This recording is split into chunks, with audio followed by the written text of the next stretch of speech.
Good morning and welcome everyone. I'm Rana from Algonquin College, Kuwait. I am the English coordinator for the English and Skills Foundation program at Algonquin College.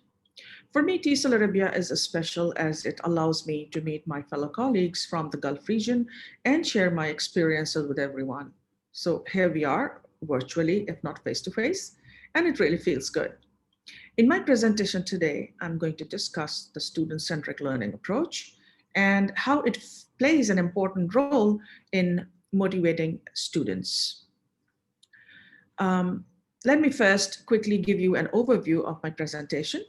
First, I will quickly introduce you to the context, background, and introduction of the topic, followed by what the theoretical research in the field says regarding the issue. I will share my belief as to how student-centered learning is the key to solve issues of motivation. We will also walk through the differentiated motivational strategies that we can follow in our classes to ensure student-centered learning. Finally, we will discuss potential issues and challenges involved, followed by recommendations in the concluding part of my presentation. So we rely on rewards or punishment as the last remedy for achieving our goals in our classes, but does it actually work? Carrot and stick strategy motivates a few, but fails with the majority of the students. So what is it that motivates the students from within? Can motivation be achieved by reward or punishment? In my belief, intrinsic motivation is internally driven human behavior or approach that can change the future of classroom teaching, and student-centered learning is the key to intrinsic motivation. And intrinsic motivation can be a useful tool to produce quality and knowledge-driven and student-centered learning. And we will have to change the way we teach and explore and embrace new pedagogical approaches. So how can we motivate students? We struggle every day with students in classes, and there's a strong need to change our approach for teaching and drive students intrinsically to harness the potential present in our classes. As I just mentioned in my previous slide, intrinsic motivation is internally driven human behavior. And it is not only taken for external rewards, but also done to satisfy internal drive for learning. It can be the key to student-centered learning, and strategies like differentiated instruction, scaffolding, learner autonomy, conducive learning environment, and positive relationships between students and teachers are some essential approaches that can encourage students to produce quality and knowledge-driven learning. So let me give you some theoretical background of the topic. Over the last 2 decades, students seem to be less and less motivated in their educational settings. And motivated students are easy to recognize, but are becoming more and more difficult to find. Research shows that from preschool through high school, children's intrinsic motivation slowly declines due to many factors. Classroom practices and teacher interactions can guide student motivation. And individuals' choice, perseverance, and performance related to an activity or behavior is generally based on its importance. So if a student feels that he or she has an opportunity to perform well on a task, motivation is generally higher. It may also be influenced by cultural factors through which sometimes are predominantly preset among students' attitudes towards learning. Therefore, we can say that culture also has a role in diminishing or improving this motivation and the learning process. So how can we drive students intrinsically? Well, to me, as I mentioned earlier, student-centered learning is the key. And how can we do that? Successful teaching requires thorough preparation and planning, besides an analysis of the learning environment, identifying what students need, will learn, and utilize it after an experience maximizes instructional focus. And it also improves teacher effectiveness. Therefore, it is crucial to plan lessons with our students' basic needs in mind. And I feel that students are more engaged and productive when they are offered need satisfying academic activities. It helps them connect, develop increased competence, make choices, and enjoy themselves in a safe, secure environment. Resisting cultural influence on student learning might also impair the learning process, pace, and hence result in a lack of motivation. Therefore, we should not try to restrict the cultural influence in their learning process. So, which motivational strategies can lead to student centric learning? Possible motivational strategies that may include conducive learning environment, scaffolding lessons, differentiated instruction to suit student needs, learner autonomy, and positive relationships based on contextualized learning within the classrooms, thus leading to student-centric learning. These approaches have been followed by me from time to time in my classes and have always yielded positive results to my knowledge. We will discuss in brief each of these approaches one by one in my presentation today. Let's first have a look at differentiated instruction. According to Dr. Gardner, there is no one or general intelligence. Rather, each person is endowed with numerous or 8 different types of intelligence, some of which or all of which develop throughout this lifetime. So he proposed that these are some of the following different types of intelligence, which include linguistic intelligence, visual spatial intelligence, logical, mathematical, kinesthetic, interpersonal, intrapersonal intelligence, musical intelligence, naturalistic, and existential. Cultural influences also, he believed, played a crucial role in the behavior of the students based on which they cooperate or show indifference. This theory exposes them to varied forms of education. It also prepares them for a diverse world that awaits them out there and is ever changing. So, how can we or why should we differentiate instruction? What is the need for it? Well, we need it for student autonomy, belonging, improved competence, and more meaningful retention. So, differentiation leads to autonomy, resulting in better engagement, and it encourages belonging as it is tailored to student needs. In addition, differentiated instruction results in competence as students feel more empowered. And finally, differentiated instruction also leads to more meaningful retention as students feel more empowered and more competent. So they are kind of interrelated and interdependent. How can we plan and implement differentiated instruction in our lessons? Well, teachers spend enormous amounts of time in lesson planning and planning to achieve their best work at all times. And transitions, spacing, and making connections to students' lives are some of the factors that, although seemingly trivial, will assist teachers in more productive and successful lessons. Higher productivity in lessons can increase student motivation. We need to look and listen for those differences that are present in our students and adjust instruction to suit their needs and requirements. Therefore, our prime motive should be to find those movable parts in the lesson which need some adjustment during classroom teaching.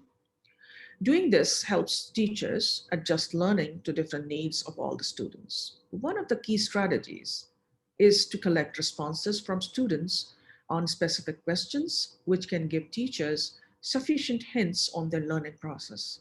Another approach could be to ask students for challenging areas that can help teachers adjust instruction. Starting positions are also very crucial and essential for students to monitor their learning, and at the same time, they can prove useful to teachers.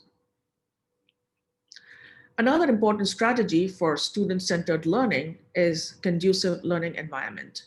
The ability of a teacher to provide an environment in the classroom that is conducive to education can have a direct impact on the intrinsic motivation of the learners. Creating this type of learning environment will involve maintaining and accepting positive attitude towards students and their cultural backgrounds, forging positive relationships with families, and taking responsibility for the success of English language learners in the classroom. The way a teacher handles a situation, especially a learning situation, will directly impact the student's willingness and ability to learn. A teacher who sets up a conducive environment for learning and maintains a positive attitude and outlook will motivate the students more effectively and successfully than teachers who do not. Scaffolding is yet another strategy for promoting student-centric learning. Scaffolding a lesson for students can increase student motivation by tremendous amounts. Constantly evaluating student work throughout the lessons and applying the lessons to the student's life makes the experience real for the students. Scaffolding lends support to the students just like a scaffold in a building. As students are more confident, the frameworks are no longer needed. They can be scaled down gradually, giving room to students to learn in stages and be more independent in their learning process. Increasingly, the students no longer need any assistance as they find all the steps in place. So here are some scaffolding tips. We can use scaffolds in the form of visual aids like graphic analyzers, flowcharts, visual images for teaching vocabulary, etc. And vocabulary can be taught in advance before the actual unit as a starting point to build background knowledge of the words in the text. Larger sections of information or text can be handled as smaller chunks to give better understanding. And teachers can also ask concept checking questions on content and elicit feedback to check the student learning. Demonstrative teaching also can help some visual or logical students who like to follow things in a logical order or process. One of the most effective ways of scaffolding information is recapitulating information from the previous classes to bring back background knowledge and revisit content. Teachers who promote autonomy in the classroom will in turn have motivated students, so learners who are in charge of the learning tend to be more motivated to learn. Once an individual, regardless of their age, is put in charge of their learning or a task, it is their responsibility to complete it. If the task is not done, nobody is to blame, except the person responsible for the task completion. Student autonomy in allowing them to choose content will encourage students to participate in learning activities, and that will result in better understanding and acceptance of the learning process. Arguably, the most crucial teacher strategy that has often been overlooked is the importance of building positive relationships. Positive teacher-student relationships are becoming more and more scarce, and students are losing motivation due to the lack of connection between the teacher and the student. Referring back to Dr. Gardner's theory on motivation based on his socio-educational model, a study was composed of 3 researchers. In this study, the researchers looked at the teachers who are the primary motivators within the classroom, and the results showed that teachers are more responsible for creating favorable motivational conditions within their class. And students who reported having positive and strong relationship with their teachers were also more motivated within their classroom. My example of forming good friendly relationship at the start of the semester is also a perfect match here. I always encourage my students that I am their friend first and teacher next. I encourage them to come to me in their hour of need, and they can and just assure them that they can approach me beyond my office hours. This helps in building trust and a strong bond between me and my students. Here are some of the important considerations that we should consider while implementing these motivational strategies, and it's crucial that we follow some of these important tips. It is essential, first of all, to provide enough research opportunities that are also challenging enough to unlock intrinsic motivation in the students. They need to be sufficiently challenged with contextual topics of interest, and these research topics could be based on their cultural background to engage them. And this will also keep them involved and motivated in the entire learning process. It is equally essential to empower students to let them choose their paths of learning, where the teacher scaffolds and looks and listens for any problem or gray areas which need her attention. This way, students feel more involved and confident in whatever they do. Empowering them to choose will result in stronger motivational levels. Encouraging students to get involved in some extra credit projects can also motivate them to learn more about something new.